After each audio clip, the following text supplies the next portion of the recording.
A couple of weeks ago, I was on a plane and I was headed to Dallas for a conference.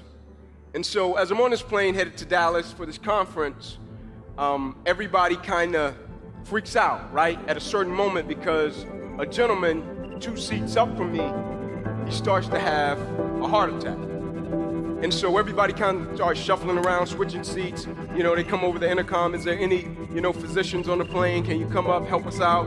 So people started moving around, and so they come to me and they say, hey, Mr. Johnson, would you mind giving up your seat so the physician can get here? I'm like, great, yeah, sure. So I get up, and so for a minute, everything was all cool and all good. And the pilot comes over the intercom and he says, I'm sure you all are aware of what's transpiring and happening. Everybody kind of shakes their head, yeah. And he said, because the gentleman is having a heart attack, we have to make an emergency landing. And people were peed off. Started moaning and groaning. Oh, man, really? And I'm like, man, God's about to die. Like, we can't stop. I'm like, I get it. People got things to do, places to be, and people to see. I get it.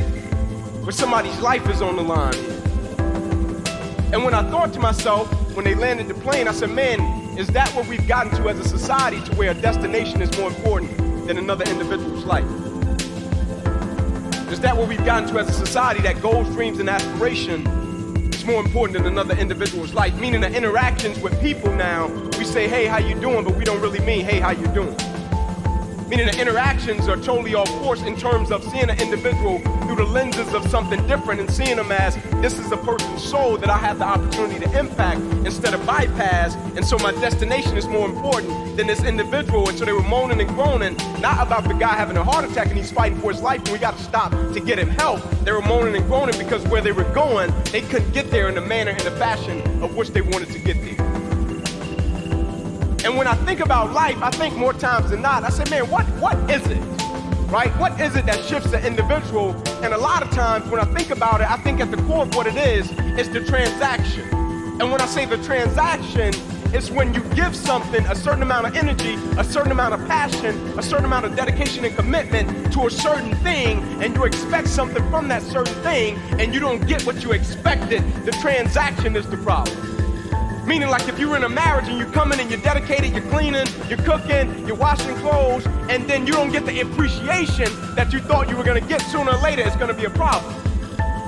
And I think more times than not in life, people treat God like a Santa Claus. And then when they don't get the gifts that they thought they were gonna get, that's a problem. Like I'm a firm believer that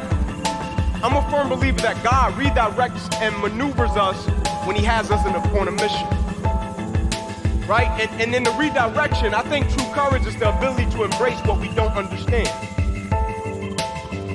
Because I know anybody can accept and embrace something that they do understand and that they know the end result. But I think true courage is when you find yourself in the midst of an opposition, piece of adversity or situation, and when you're in the midst of it, you're thinking, man, how did this happen and how did I get here? But you still have a certain level of perspective to say, even though I don't understand it, even though I don't like it, I can still trust God even though I can't trace God. And so when you speak about redirection, I'll never forget, like a couple days ago, you had the September 11th incident, terrible situation. A lot of people lost their lives, senseless act, right? And so I'll never forget when I was at Tennessee, I was doing some research. I was in my master's program, and I was doing some research on the situation. And I remember watching a particular clip of the situation, and watching things happen, watching the camera sway back and forth, watching people jump out of a building, run out of a building. And I read an article. And in this article, they spoke about people that lives were spared because of situations that happened and they were out of their control. And a lot of people didn't speak about it because a lot of people didn't know about it. So in turn, Pastor, they talked about this one gentleman that worked in one of the buildings. And that morning, I'll never forget, they said he was getting ready to leave home. And his wife came to him and said, hey, can you take our daughter to kindergarten today? And he responded, I really can't do it. I really need to get to work. And the wife says, can you please do it? I really need you to do this. I really need to get to work. That's what he said. I really need to get to work. The wife responds again, please, can you take her to kindergarten? He accepted. And the timing of him taking his daughter to kindergarten, when the building got hit, because of that incident, things transpired with him and his daughter and his wife, and he couldn't make it in time, the time of which he thought he was going to make it, and because of that interaction, it spared his life.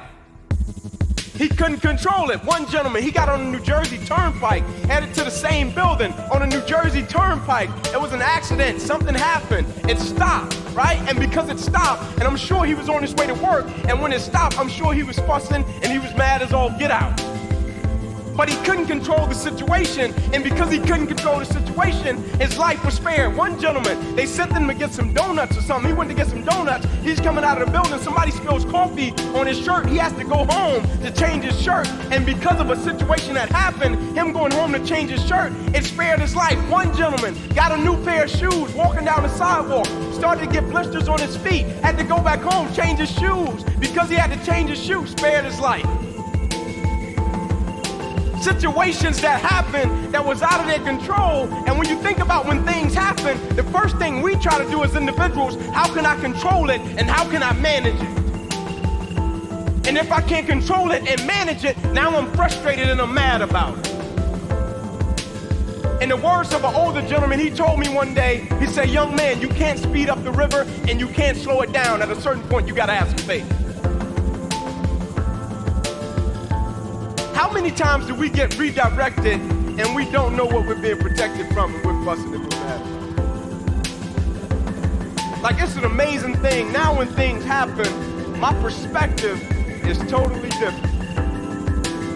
Like when I'm in the airport and my flight get delayed and people go to fussing and I see them getting mad, and you know, you could be by them and they're getting mad and you almost get mad, and I'm like, I gotta walk off. They're about to make me mad, right?